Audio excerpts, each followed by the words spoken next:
Hello friends, welcome back. This is Sachin Pandey and I welcome you all once again in my YouTube channel. Today I have brought another beautiful and really a soul-touching poem composed by one of the greatest, versatile and a prolific poetess Sarojini Naidu, the flute player of Brindavan. This is a beautiful poem in the syllabus of Allahabad University BA Part 1. So, we will be unraveling its line by line explanation. We will be having detailed analysis of this beautiful poem, including important questions and answers. And my dear students, at the end of this poem, after finishing, when I complete this poem, I will be sharing the wonderful notes which I have prepared for you all, in which I have covered line by line explanation, even important questions, long answer, short answer questions, which may be really helpful to you all. So at the end of this video, I will be sharing these notes. You all can have a snapshot or you all can prepare your own notes in your copies. So without wasting much of time, let's begin. And if you have not subscribed my YouTube channel, please subscribe it and share to all your friends so that you can get the latest notifications, and please press the bell icon as well. So, another beautiful poem, The Flute Player of Vrindavan by Sarojini Naidu. So, before we begin the explanation or before we start analysis, detailed analysis of this poem, let's understand few things about Sarojini Naidu. As I said in the beginning, Sarojini Naidu was a prolific, a renowned and versatile genius. She was one of the greatest poets of English literature. She is also called the Nightingale of India. She was a poet and a political activist as well. She was also proficient in Urdu, English, Telugu, Bengali, as well as in Persian. She has good command over all these languages. My dear students, she has composed several poems and her poems can be classified into 5 major themes. This is an important portion you all need to keep in mind. All the poems composed by Sarojini Naidu can be classified into 5 major thematic categories. What are these 5 major thematic categories? Number 1, first is folk theme. Some of our poems, they are based on folk theme. Nature theme. Second one is nature theme. Third one is the love theme. They are also based on love. Fourth one is life, the life theme. And last but not the least, the patriotic theme. Her poems are also based on patriotic themes. They highlight real Indian culture, tradition. We can smell, कह सकते हो आप, the essence of Indian culture, Indian tradition in her poems. So in this way, she proves to be one of the greatest poets. And Sarojini Naidu, as we go through this poem, we feel that in this poem, a sense of mysticism. In a previous poem, Geetanjali, जो मैंने cover किया था पिछली बार, आपको अगर आपने वो video नहीं देखा है तो प्लीज आप उस वीडियो को भी देख लीजिए. गीतांजलि का जो एक्सट्रैक्ट था song 11 leave this chanting by Gurudev Rabindranath Tagore, उसमें मैंने आपको एक लॉन्ग क्वेश्चन कवर कराया था, मिस्टिसिज्म, जिसको हम अदर वर्ड्स में स्पिरिचुअलिज्म भी कह सकते हैं. Mistake, Tagore was a mistake poet, means spiritual. उनकी पोएम्स में भी कहीं ना कहीं हम स्पिरिचुअलिटी को स्मेल कर सकते हैं. वो भक्ति tradition. This poem is also based on Indian भक्ति ट्रेडिशन. हम कहीं ना कहीं इसमें भी उस भक्ति के एसेंस को पाते हैं. जैसा कि इन Hindi you must have studied the beautiful poems of Surdas ji, Tulsidas ji, Mirabai. So English में भी Rabindranath Tagore, he played a vital role, a pivotal role to highlight this bhakti tradition.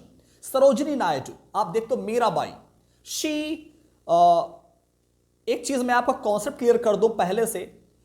बेटा जो हमारे ग्रेट पोएट्स थे उन्होंने God को अलग अलग फॉर्म्स में देखा और गॉड को उसी फॉर्म में वर्शिप किया।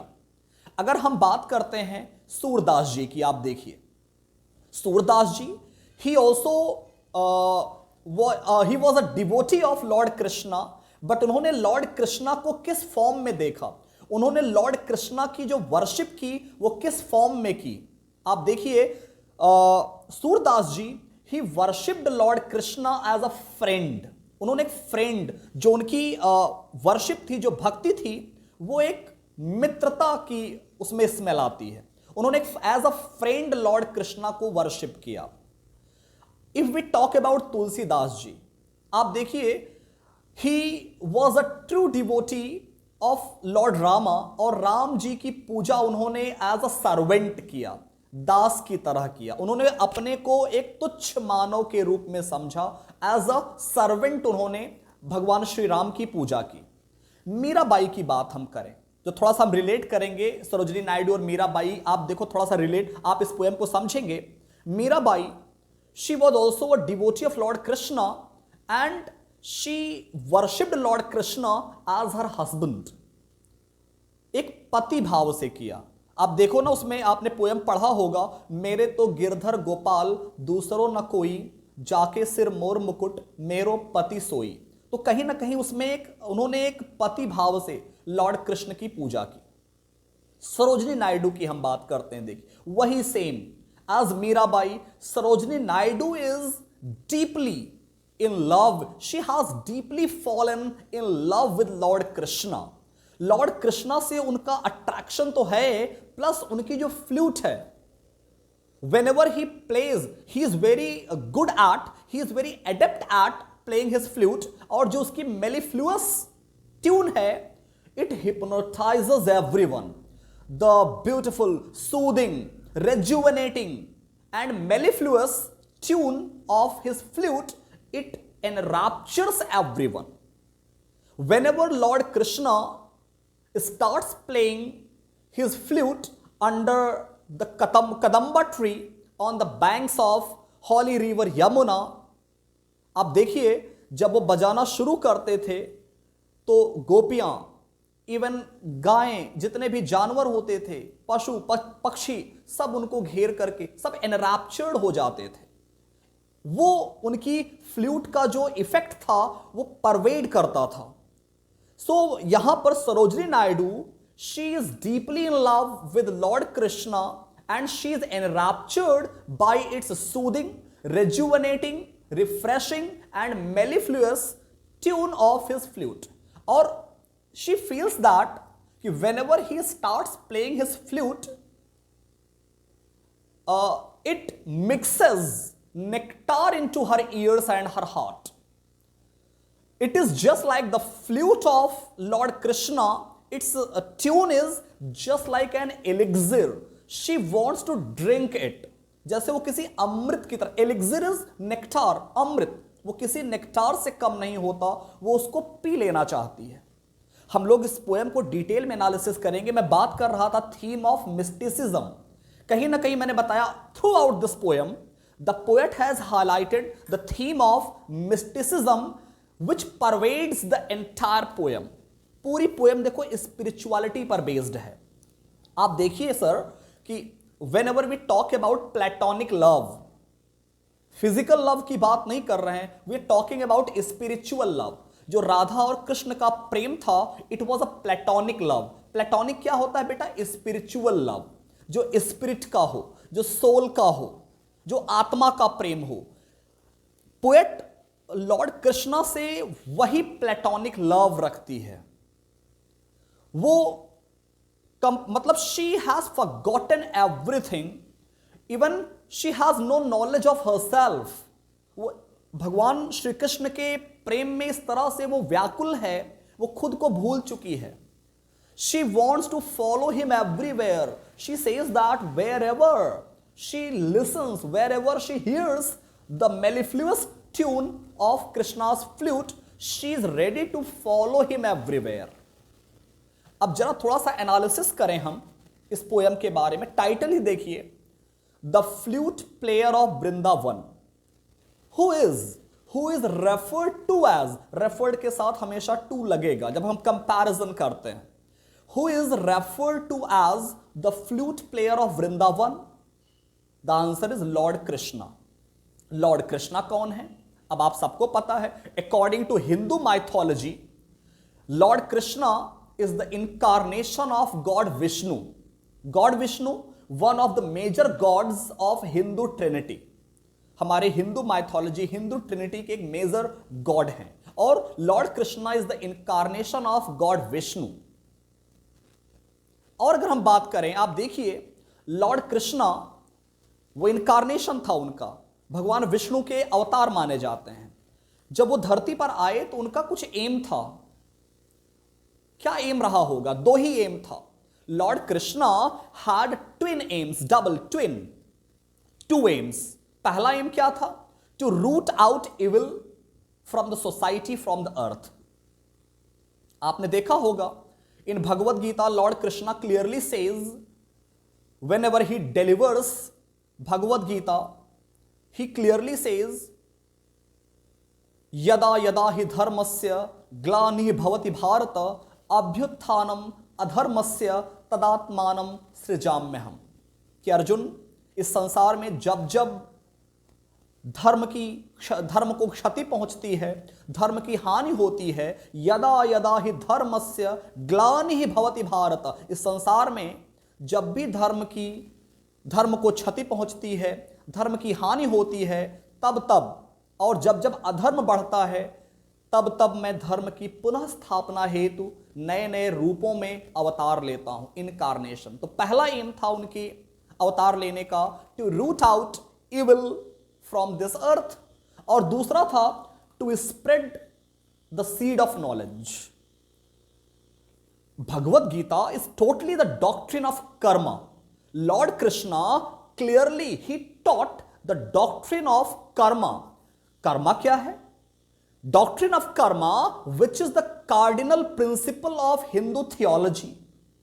हिंदू थियोलॉजी का एक कार्डिनल प्रिंसिपल है, बेसिक रूल है, प्रिंसिपल है, कर्म के बिना कुछ नहीं है। भाग्य, डेस्टिनी, फेट कुछ भी नहीं है, कर्म के बिना कुछ भी नहीं है। Do thy duty, reward is not thy concern. कर्म से ही भाग्य का निर्माण होता है। Our karma, our deeds, they form our destiny, they make our destiny. तो कहीं ना कहीं लॉर्ड कृष्णा हैज, इनके जो ट्विन एम्स थे, to root out evil from the society, to establish dharma in the society, in the world, and to spread the seeds of knowledge.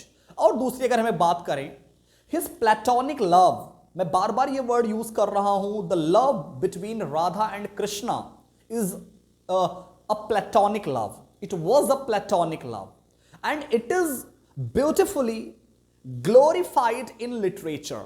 Doesn't matter it is Hindi और English literature, but his platonic love, जो आध्यात्मिक प्रेम था, it is glorified in literature. And it, you know, which सिर्फ glorify नहीं किया गया है, it is glorified in literature in such a way with high flown sentiments।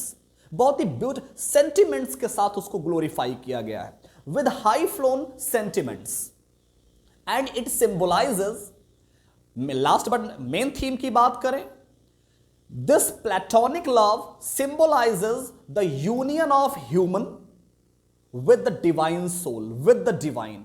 आत्मा और परमात्मा दोनों का जो मिलन होता है। In this poem also the speaker, the poet, she is madly in love with lord Krishna. वो एक डिवोटी है, she is the devotee of lord Krishna, and she wants her union with the divine soul. She wants the union of her soul with the supreme soul. पूरी poem में यही चीज है। आप platonic spiritual love, mysticism की बात करेंगे पूरी पोएम में। और देखिए, lord Krishna, as I said, he was an adept at, he was very बेटा गुड के साथ, गुड हम एक वर्ड है, एडजेक्टिव है जिसके साथ हम हमेशा प्रेपोजिशन एट ही लगाएंगे। गुड के साथ हमेशा एट लगता है। हम किसी चीज में अच्छे हो सकते हैं, good at, he is very good at maths, good in कभी नहीं होता। He is very good at cricket, हम क्रिकेट में अच्छे हो सकते हैं, दैट इज, एक्सक्यूज मी, हम क्रिकेट में अच्छे हो सकते हैं, we can be good at cricket. So lord Krishna, he was very good at, or he was an adept at playing flute, which enraptured everyone with its sweet and mellifluous melody, mellifluous tunes. And the speaker, the poet, is a devotee of Lord Krishna. In this poem, she is seeking, she's trying to search, she's trying to seek the spiritual union with her lover, Lord Krishna, with the Supreme Soul, who is the Supreme God. And her heart, her heart longs for longing रखना, desire करना, her heart longs for the mellifluous melody and to drink the nectar. She is longing, she is craving for, यहां पर poet ने लिखा कि वो जहां, वो हर जगह जाने, she has no fear, no apprehensions, no terror of anything. She can follow the mellifluous, melodious tune anywhere. कहां कहां जानने को तैयार है, आप पोएम में पढ़ेंगे किस तरह से वो mad, she is मैडन्ड in love. वो उस नेक्टार को, वो नेक्टार, वो जो एलिक्सिर है, वो उसको पाना चाहती है, पी लेना चाहती है। तो आई होप आपको थीम और इस पोएम की एनालिसिस समझ में आ गई है। What is the core idea, central idea of this poem. Let's come to line by line explanation, stanza wise explanation, and we will move to the very first stanza. थोड़ा सा reference to context में भी आप ध्यान देंगे। जब भी आपको रेफरेंस कहीं भी लिखना हो, इस बार पैटर्न थोड़ा चेंज हुआ है ड्यू टू कोरोना पैंडेमिक, लेकिन रेफरेंस टू कॉन्टेक्स्ट एक कंपल्सरी क्वेश्चन होता है। तो रेफरेंस जब भी आप लिखें, आप थोड़ा सा उसको एलैबोरेट अच्छे से लिखें, अच्छे सिलेक्शन ऑफ वर्ड्स अच्छे हों, कि these beautiful lines have been extracted from a highly motivational and soul touching devotional poem, The Flute Player of Vrindavan, composed by a prolific and versatile poet genius Sarojini Naidu. तो थोड़ा सा reference आपका अच्छा होना चाहिए, फिर हम context पर आते हैं, फिर एक्सप्लेनेशन पर आते हैं। तो let's move the first stanza. The flute player of Vrindavan. I hope you are sitting with your books. Please, if you don't have books, please open a book so that you can have a thorough knowledge. It is very important to read between the lines. Why didst? Didst here refers to do or does. Archaic words हैं, पिछली poem में मैंने discuss किया था, old English में, ancient English में use किए जाते थे, do or does को रेफर करता है। तो यहां पर हम didst को डू या डज से रिलेट करेंगे एज पर the subject. Why do thou, याद आया होगा, thou, thou means you, thy means your, ये सारे आर्केइक वर्ड्स हैं, एंशियंट इंग्लिश में यूज किए जाते थे, पोएट्स ने बहुत फ्रीक्वेंटली यूज किया है। So why do you play thy, thy is your matchless flute. अब यहां पर देखिए लाइन कॉमन सी आ गई कि द लॉर्ड कृष्णा, ये लाइन आप कॉमन है, सब में आप मेंशन कर सकते हैं। Lord Krishna was adept at, was very good at playing his flute, and its soothing, rejuvenating and mellifluous melody enraptured everyone. It hypnotizes everyone. The poet Sarojini Naidu, she also feels highly hypnotized by the sweet and melodious tune of Lord Krishna's flute. She says that whenever Lord Krishna plays, imagination देखिए poet की, whenever Lord Krishna starts playing his flute under Kadamba tree on the banks of holy river Yamuna, the poet forgets everything. उसको खुद का भी, स्वयं का भी कोई ख्याल नहीं रह जाता, वो सब कुछ भूल जाती है, ऑब्लिवियन में चली जाती है। क्या कह रही है? Why do you play thy matchless flute? Matchless refers to divine. enraptured, mellifluous. Why do you play? My God, my Krishna, why do you play? Because it attracts us. आप देखिए गोपियां पागल थी, वो गोपियां भगवान श्री कृष्ण के प्रेम में स्वयं को खो देती थी, भूल जाती थी। जब वो महारास करते थे, जब वो गोपियों के साथ उनका जब मिलन होता था, गोपियों के साथ जब वो नृत्य करते थे, गोपियों के साथ जब वो कह सकते हो विभिन्न प्रकार के खेल खेला करते थे, तो गोपियां, ये एक प्लेटोनिक लव था, स्पिरिचुअल लव था गोपियों का। पोएट भी वही यहां पर बात कर रही है कि why do you play your divine flute? It attracts us, it has hypnotized me. I'm madly fallen in love with this. Why do you play thy matchless flute neath? Neath is beneath, under the Kadamba tree. And wound is hurt. Wound my idly dreaming heart. Idly dreaming heart refers to soothing and soul touching. The poet clearly says that, she says that her heart, whenever Lord Krishna starts playing the sweet and mellifluous tune of his flute, the speaker, the poet, she goes mad. She becomes hypnotized, and she says that after her heart is full of idle thoughts, she becomes lethargic. वो सब कुछ भूल जाती, खो जाती, lethargic हो जाती है, स्लगिश, लेजी हो जाती है वो। और क्या करती है? It's melodious music fills her heart, the melodious and mellifluous tune of his flute, it fills her heart with extreme joy. Ecstasy, ECSTACY, ecstasy is extreme feeling of joy. My idly dreaming heart with poignant melody. Poignant is soul touching. मैंने कहा ना, her heart is filled with emotions, feelings. The sweet and mellifluous tune enraptures the poet, and she is deeply hypnotized. She is badly attracted towards his hypnotizing melody of his flute. आगे क्या कहती देखिए। So where you go, thou goes, wherever you go. कितना ज्यादा attraction है देखिए, आकर्षण देखिए कि wherever you go, I must go, I am ready to follow, my heart follows you. Wherever, आप जाएं जहां, नेटवर्क पहुंचे वहां, तू जहां जहां चलेगा मेरा साया साथ होगा, कुछ ऐसा ही है। मतलब एक शैडो की तरह, एक परछाई बन के रहना चाहती है।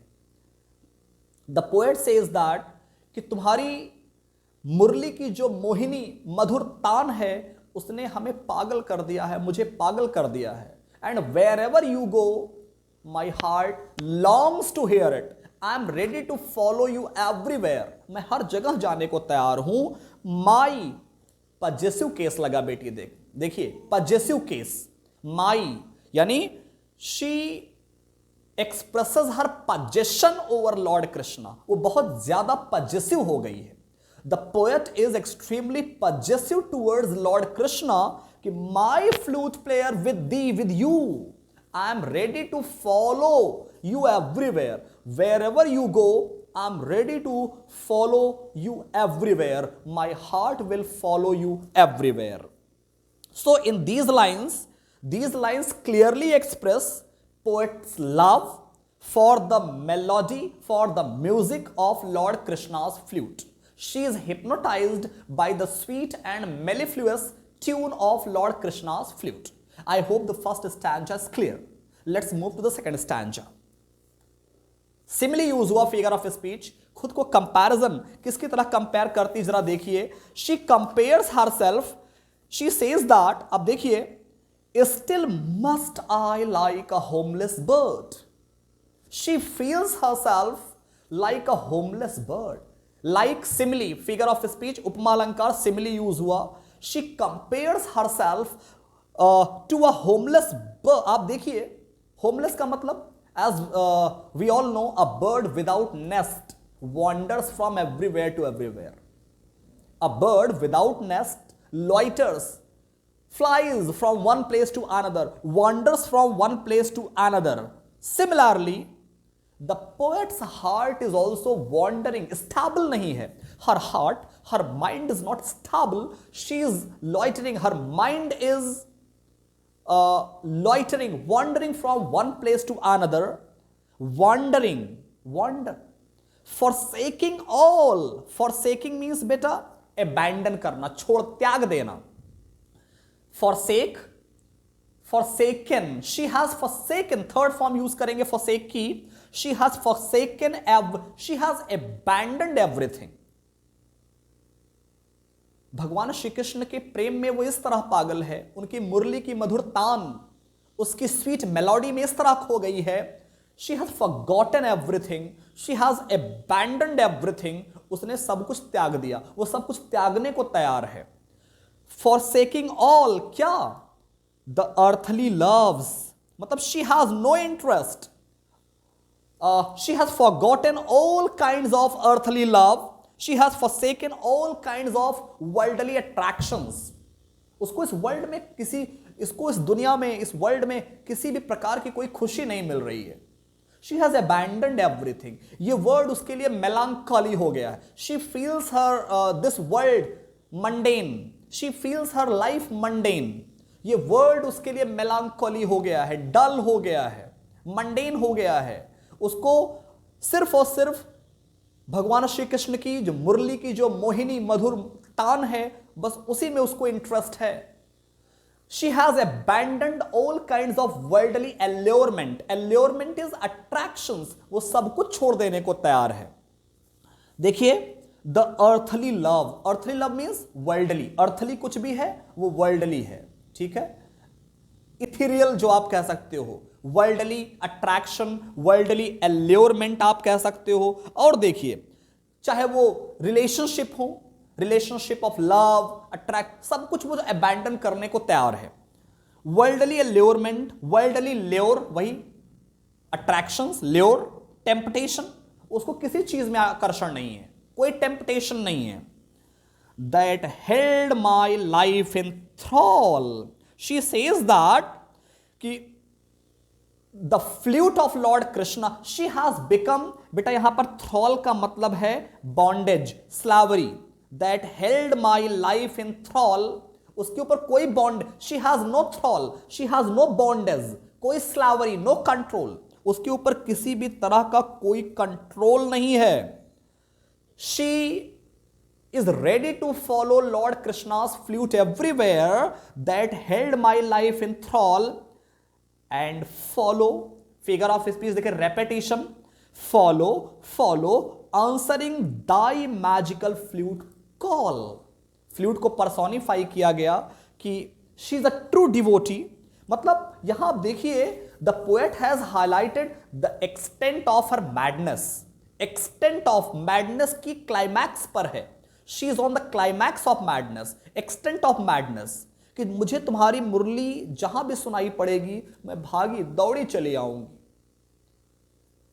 And I will follow thy magical flute call wherever, whenever I listen the soothing call, rejuvenating call of your flute. I will follow you. मैं दौड़ी चली आऊंगी, भागी चली आऊंगी. I hope second stanza is also clear. I would move to the third stanza. वो कहां, अब नाउ क्वेश्चन आता है कि वो कहां लॉर्ड कृष्णा को फॉलो करने के लिए तैयार है, वो किन किन जगहों पर जाने के लिए तैयार है. देखिए जरा सा. To Indra's golden flowering groves, even she is ready to go to ever blooming. आप देखिए, जो पैराडाइज होता है, that is the most beautiful place. ऐसा माना जाता है कि वहां हर तरह की सुविधाएं, सारी चीजें वहां पर, जिसे आप कहते हो ना दूध की नदियां जैसे आप कहते हो, एवर ब्लूमिंग है वो. एवर कह सकते हो, नेवर फेडिंग, नेवर एंडिंग है. She is ready to follow lord Krishna to the ever blooming garden of Indra. Indra is god of rain. She is ready to follow him. कहां पर?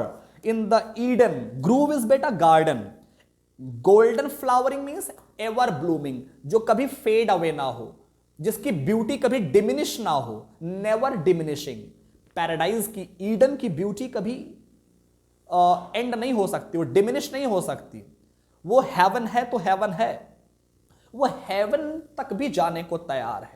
She is ready to follow lord Krishna to the heaven, to the Eden. Grove is Eden, paradise, heaven, जो golden flowering है, ever blooming है।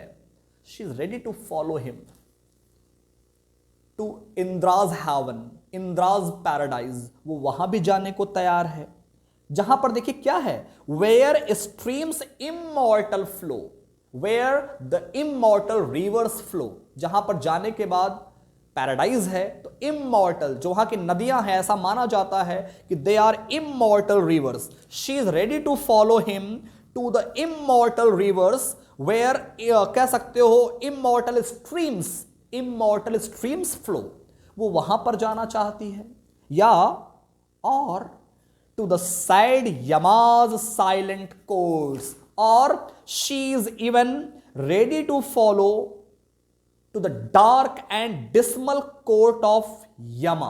Who is Yama? Yama is the dreaded god of death, dreaded, terrible god of death. वो यमराज के sad और dismal court में भी जाने को तैयार है, हेल में भी जाने को तैयार है, वो हेवन तक भी जाने को तैयार है। हेल कह सकते हो आप, sad and dismal court of कह सकते हो एम्पायर ऑफ यमा। She can go, she can even challenge the empire of Yama, who is the dreaded god of death. वहां पर क्या है देखो बेटा, जैसा मैंने बताया, हेवन में आप देखिए पोएट ने डिस्क्राइब किया, एवर ब्लूमिंग गार्डन्स हैं, पैराडाइज है, ईडन है, where immortal rivers immortal streams flow. और हेल में क्या है, जिसके एम्परर हैं, ड्रेडेड किंग हैं, आप कह सकते हो यमराज।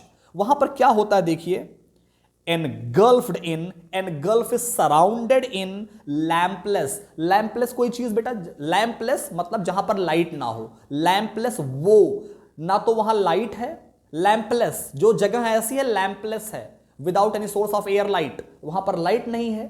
और वो भी है, वो मींस पेन है, सैडनेस है। अब देखिए इसको, मतलब दैट इज अ प्लेस, जो यमाज कोर्ट है, हेल जो है, it is surrounded, it is engulfed with darkness and sadness. It is surrounded, filled with darkness and sadness. Wherever thy, again she says that कि wherever she hears, whenever and wherever she listens the melodious music, mellifluous music of her divine lover, of her divine Lord Krishna, she will follow him. Beloved word has been used because she is madly in love. She is madly fallen in love with Krishna. She will follow him everywhere. वो जहां भी सुनेगी, चाहे वो God of rain Indira का paradise हो, चाहे वो dreaded God यमा का कोर्ट ही क्यों ना हो, the place is engulfed with, surrounded with, it is so sad and dismal, इतना सैड है, इतना डिसमल है, जहां मतलब कह सकते हो जहां पर पेन है, जहां पर कह सकते हो सैडनेस है। She will follow, she has no care, she has no fear, उसको कोई डर नहीं है। और किस चीज का डर नहीं, जरा देखो, मुझे डर नहीं है, my beloved I will follow you. No peril, peril is बेटा डिस्ट्रक्शन, फियर, मुझे कोई डर रोक नहीं सकता। No peril, peril means note कर लीजिए, डिस्ट्रैक्शन और फियर। नो पेरिल और नो फियर, चाहे वो डीप हाइट्स का हो, no fear of deep heights, she has no fear of deep heights, she has no any phobia, उसको बिल्कुल डर नहीं है। No peril of the depth और the height, she is so enchanted, she is so enraptured with the melodious tune of his flute that she has no fear, no apprehension, no phobia of depth or height. देखिए, no peril of depth और height shall don't, don't means बेटा stop करना, hinder करना, challenge करना, मुझे कोई नहीं रोक सकता, किसी भी तरह का डर मुझे नहीं रोक सकता। डर किसका? आइदर फियर ऑफ डेप्थ और fear of height. Can not hinder, can not don't, can not stop my winged foot. ऐसा लग रहा है जैसे मेरे पंख लग रहे हों, मैं उड़ जाऊंगी, इस मेलोडी में मैं उड़ जाऊंगी। She thinks that she is much enchanted by the divine music. She says that she will follow him to all those dangerous places. मैं हर उस डेंजरस जगह पर जा सकती हूं। She is ready to follow him to all those unconquered places. ऐसी जगह पर देखिए बेटा, ऐसा लग रहा है जैसे उसके विंग्स, मतलब she is ready to follow him. No fear of time, unconquered space. She is ready to follow him to unconquer the places which can never be conquered, जो invincible रहे हैं। She is ready to follow Lord Krishna's flute to all those places which are invincible, unconquered। ना तो time, मतलब time भी उनको नहीं जीत पाया, और लाइट अनट्रैवल्ड रूट, मतलब इवन लाइट रिमेन्स अनट्रैवल्ड, वो उस डार्कनेस में भी जाने को तैयार है जहां पर लाइट भी नहीं जा सकती। Light remains untravelled, she is ready to follow. इस तरह से देखिए, this is the divine love.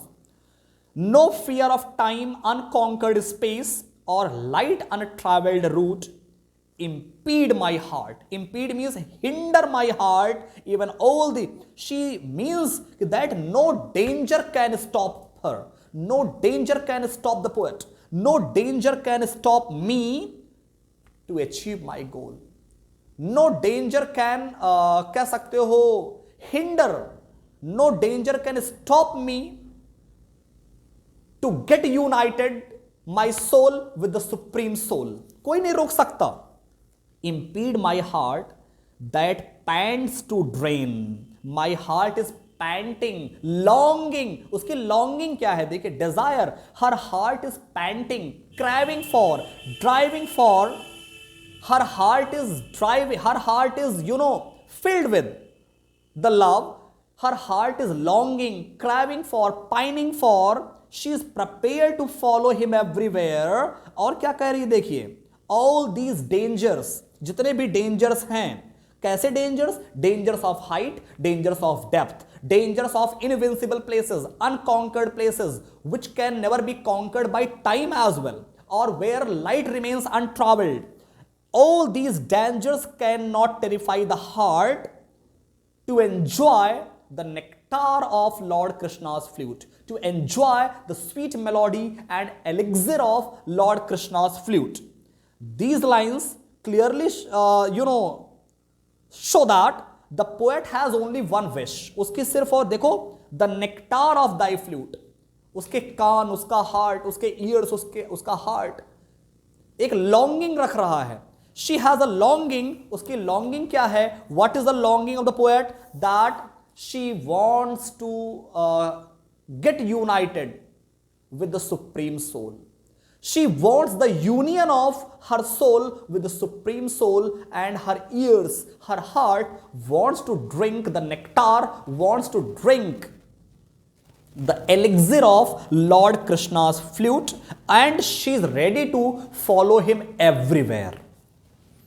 So my friends, I hope this poem is crystal clear to every one of you, and you have enjoyed this beautiful and soul touching poem, bhakti poem, devotional poem, which is full of spiritualism, mysticism। So please share, subscribe my videos and press the bell icon, and very soon I will be back with another new poem, another new chapter or topic. Till then, goodbye, thank you so much।